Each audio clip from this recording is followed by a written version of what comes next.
The question of suffering is a profound, universal challenge to faith, one that touches every life. If God is all-powerful and all-loving, why does His world contain so much pain? This problem of evil has been debated for millennia, and there's no simple answer to erase the sting of loss. The biblical narrative, however, offers not a neat formula, but a framework for understanding. It points to a God who is intimately involved, even in our darkest chapters. The most common explanations explore the cost of human free will, which allows for both great good and devastating evil. Other perspectives focus on the transformative power of adversity. Suffering, like a refiner's fire, can burn away impurities like pride and self-reliance, forging character and deepening faith.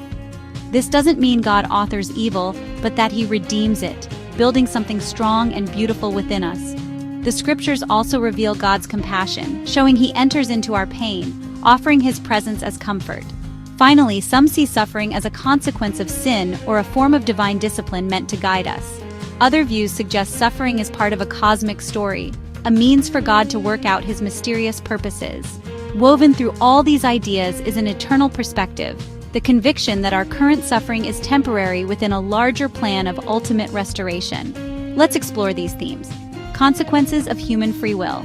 The story begins in the Garden of Eden, a world created very good. Here, Adam and Eve were given a radical gift, freedom. They were not puppets, but beings created in God's image with the capacity to choose. The fall. This freedom centered on a single choice, symbolized by the tree of the knowledge of good and evil. The command not to eat wasn't an arbitrary rule, but a boundary preserving their trust in God.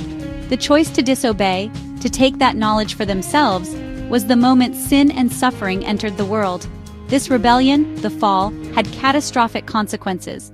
It was a foundational fracture in creation, introducing shame, fear, pain, and death into the human experience.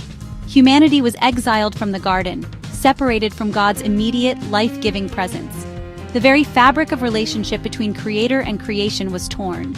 This narrative establishes that suffering was not God's original design, but an intruder that entered through the misuse of free will. Moral choice. The principle of free will is essential for genuine love, which cannot be coerced. For love to be meaningful, the option to not love must exist. But this gift is a double-edged sword.